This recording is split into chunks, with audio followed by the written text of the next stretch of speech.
Halo, kembali lagi dengan aku, Nadia, mahasiswa arsitektur UPN Veteran Jawa Timur. Pada video kali ini, aku akan menganalisis mengenai bangunan tradisional yang melambangkan budaya dari suatu daerah ataupun kawasan. Langsung saja kita menuju analisisnya ya.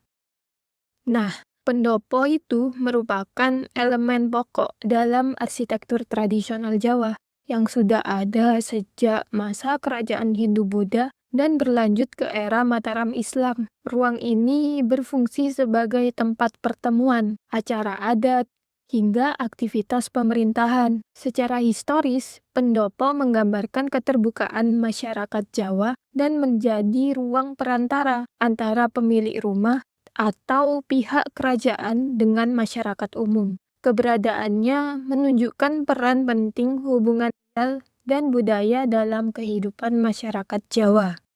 Struktur pendopo sangat lakas dan erat dengan teknik tradisional. Terdapat 4 tiang utama yang disebut sebagai saka guru yang menjadi pusat kestabilan bangunan. Di atasnya terdapat balok-balok yang bersusun atau tumpang sari. Ini berfungsi sebagai elemen struktural sekaligus visual. Lalu, untuk cara penyusunan elemen kayu menggunakan sistem sambungan tradisional seperti pasak, sehingga rangka terlihat sangatlah rapi tanpa paku modern. Material utama yang digunakan adalah kayu, umumnya kayu jati, karena kekuatannya dan ketahanannya terhadap cuaca. Atap memakai genteng tanah liat yang ringan, dan pada bagian pinggir ditopang oleh deretan tiang tambahan yang memberi ritme visual. Efek visual keseluruhan menampilkan kesan megah tetapi tetap sederhana, dengan komposisi atap yang tinggi sehingga mengalir dengan ke ruang pusat.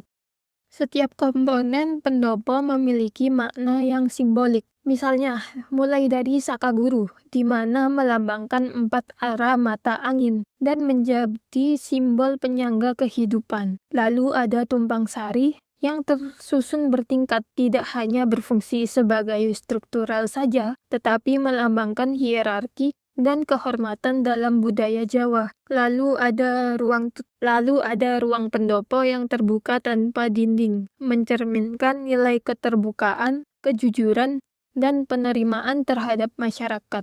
Jika terdapat ukiran di balok atau tiang, biasanya menggambarkan motif flora seperti sulur bunga, yang merupakan simbol kesuburan dan harmoni.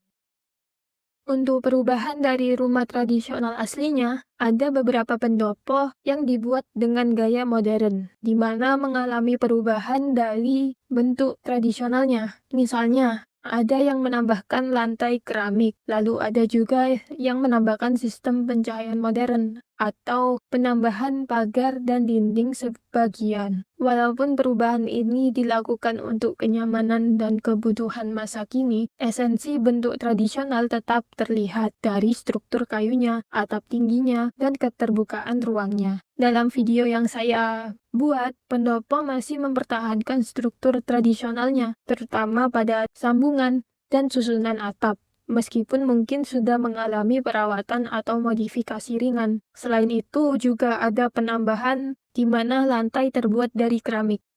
Jadi, menurut saya, pendopo ini merupakan karya arsitektur yang sangat penting karena mampu mempertahankan nilai dan teknik konstruksi tradisional yang semakin jarang ditemui saat ini. Kejelasan struktur, keindahan sambungan kayu, dan filosofi ruang terbuka menjadikan pendopo bukan hanya sebagai bangunan biasa saja, tetapi juga representasi budaya Jawa yang memiliki makna cukup mendalam. Karya ini tidak hanya bagus secara visual, tapi juga memiliki nilai secara sejarah dan makna simbolik yang kuat.